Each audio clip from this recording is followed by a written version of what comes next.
Hello and welcome back to the channel. If you're new here, I'm Rini and I share DIY home decor videos. Today I have some DIY Dollar Tree holiday gift ideas that I'm very excited to share with you guys. So before we dive in, please consider subscribing if you haven't already and click the bell icon to get notified every single time I post a new video on my channel. So let's get started. For the first DIY, I'm taking two 6x6 wooden square panels from Dollar Tree. Then I'm going to stick painter's tape on all the four sides of the panel before I paint them. Once both the panels are taped down, I'm going to turn them over and start painting them. For the first panel, I'm mixing up beige and off-white acrylic paint. I'm only painting the exterior part of it and leaving the interior part as it is. Also, I'm going to go for 2 coats of paint. For the other panel, I'm mixing up terracotta and pink acrylic paint. You can pick any color you like, and if you want, you can also paint both the panels with the same color. After the paint dried up, I'm going to remove all the tape pieces.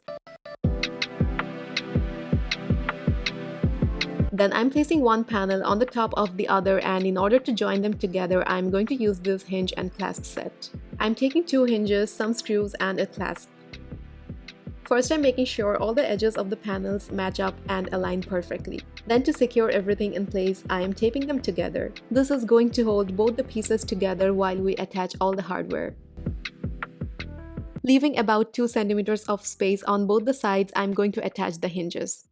I'm marking the points where the screws would go.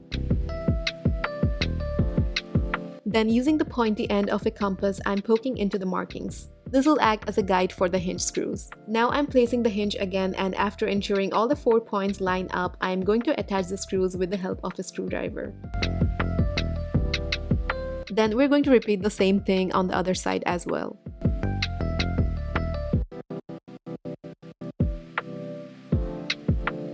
After both the hinges are on, it's time to install the clasp on the opposite side. I'm marking the center and placing the clasp on it. Taking a compass, I'm marking all the 4 points. I want the beige side of the box to be facing up, so based on that, I'm going to attach the clasp. First, I'm going to install the bottom of the clasp. Then I'm placing the top of the clasp and installing it with the help of screws. Now that all the hinges and clasp are installed, I'm going to remove the tape. Our jewelry box is almost done, and now it's time to add some more character to it. I'm drawing some large flowers, some leaves, and also a few tiny flowers on the top of the box. For painting the large flowers, I'm going to go for a terracotta acrylic paint, and I'll be applying 2 to 3 coats of it for an opaque finish. For painting the large leaves, I'm mixing up some dark green and gray. To make the shapes look more finished, I'm outlining them first with a detailing brush and then filling the paint in. I mixed some mustard and white paint for the center of the flowers. Then I'm painting the medium-sized leaves with this grayish-blue color. For the tiny flowers, I'm going for off-white paint. In order to add some more finishing touches, I'm outlining all the shapes with a gold marker.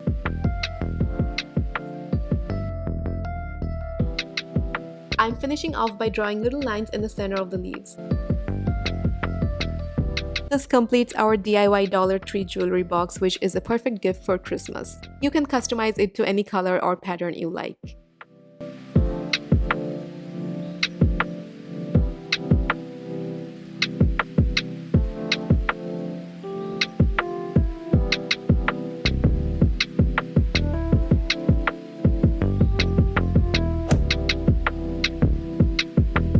Dollar Tree carries these mason jars with golden lids that are so pretty. I'm going to grab one of these for making our next DIY, which is going to be a sewing kit. I'm removing the lid, which is further detachable into 2 parts.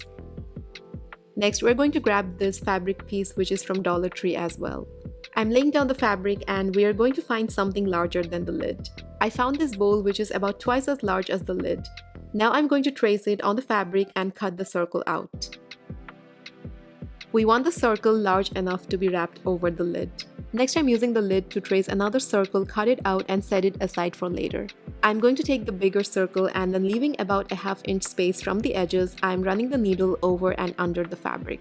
We're going for a running stitch and working the needle all the way around till we reach the starting point. Now I'm going to take about a handful of cotton balls and attach them on the lid with hot glue.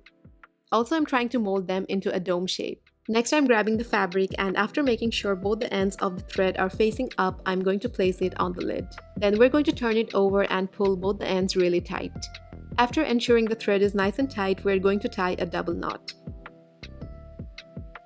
Using some hot glue, I am attaching the fabric to the lid to make it look more neat. Next, I'm taking the smaller circle that we cut before and hot gluing it to the back of the lid for a finished look.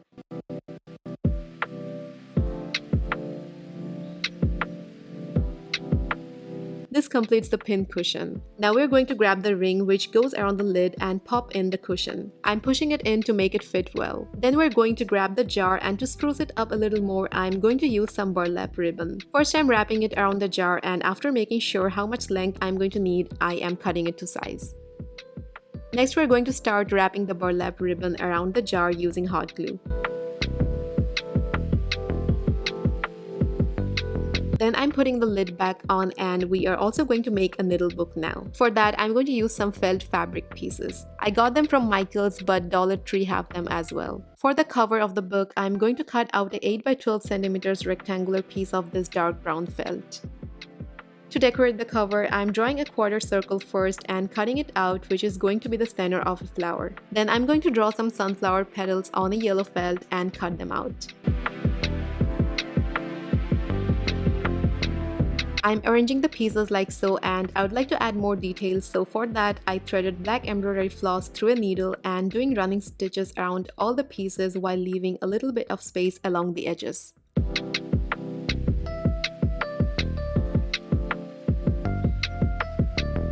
Using a sewing pin, we're going to hold the cover in place. Now we're going to hot glue the flower pieces onto the cover. I'm starting with the center of the flower and making sure the pretty side is facing up. I'm hot gluing it on the corner of the cover like so. Then I'm going ahead and hot gluing the petals on the cover.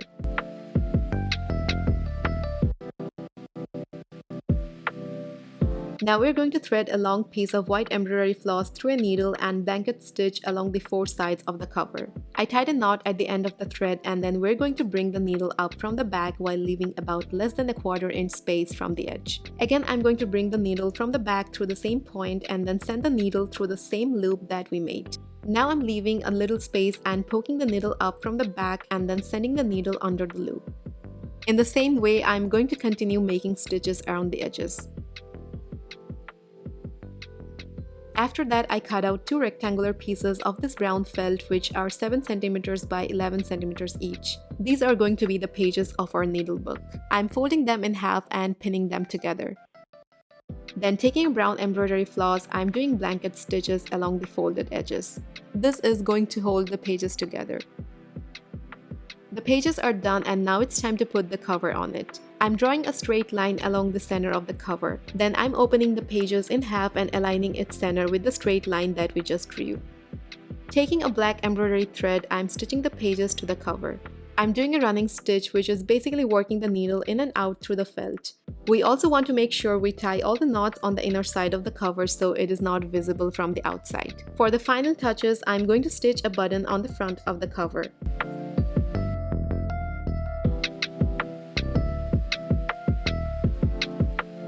Then we're going to take a small piece of faux leather cord and hot glue one of its ends onto the back of the cover. After figuring out how much length I need to wrap the loop around the button, I'm gluing down the other end. I'm also stitching the ends to make it stronger. This is an optional step. I cut out a small rectangular piece of felt and glued it on to hide the stitches. This completes our DIY felt needle book, which is such a fun way to keep needles organized and is a great gifting option along with the sewing kit jar. Now we're going to open up the jar and throw in some embroidery flosses, a pair of scissors, some buttons, and last but not least, the needle book. We are going to take some pins and push them into the pin cushion. Lastly, I cut out a rectangular piece of brown cardstock. I'm going to punch a hole on the top. Then using my alphabet stamps, I'm stamping the word sewing kit on it.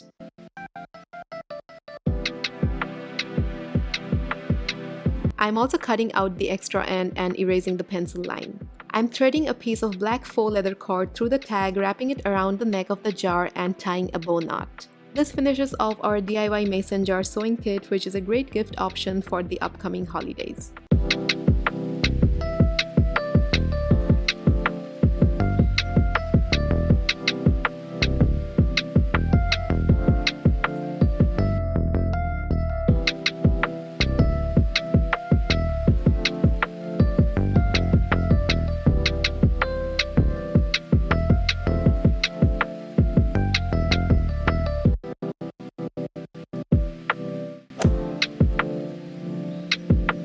Dollar Tree carries these tall glass jar candles. They come in different colors, but for this DIY, I'm going to choose 2 of these white candles. I'm melting them by filling a pan with water and putting the candles into it. It took quite a long time for me to melt the candles since the candles are quite long as compared to the pan.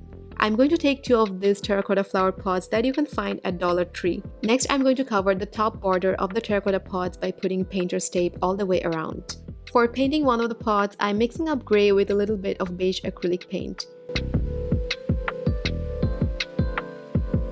Also, I'm going to go for 2 layers of paint. Now for painting the other flower pot, I'm mixing up beige and off-white acrylic paint. I'm also going to be painting the bottom of the pot. After the paint is dry, I'm taking the gray pot and then I'm going to add 2 to 3 drops of water to beige paint to make it a little bit runny. Now I'm dipping a toothbrush into the paint and using my thumb I'm flicking the paint off the brush. While sprinkling the paint, I'm also rotating the pot to equally distribute the paint. Next, I'm taking some black acrylic paint and gently flicking the brush to sprinkle the paint.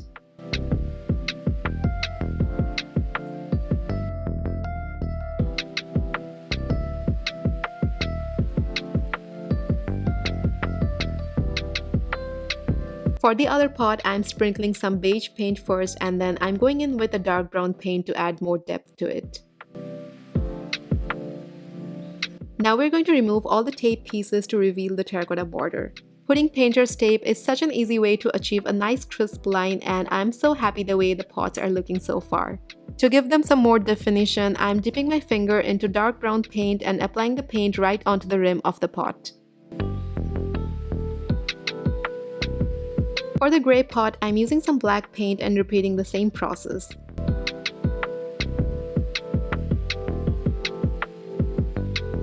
I also cut out 2 cork circles to perfectly fit into the base of the pots. Then we're going to hot glue them onto the bottom of the pots to stop the melted wax from dripping. We are going to hold it in place till the glue cools down. Next, I'm taking these wooden candle wicks. We can also use the same Dollar Tree candle wicks if we want. I'm attaching the metal bases to the wicks and I'm hot gluing them inside the terracotta pots.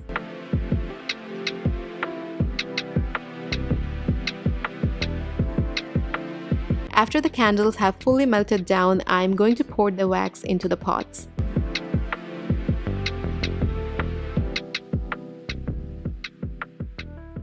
I also realized 2 pillar candles were not sufficient to fill the terracotta pots. After the wax dried down, it ended up with these empty spaces, which I filled up later by melting another candle I had in my stash. Now I'm going ahead and cutting the wicks to size. This finishes off our DIY terracotta candles. I love how adorable they turned out and will be such a beautiful gift for the holidays.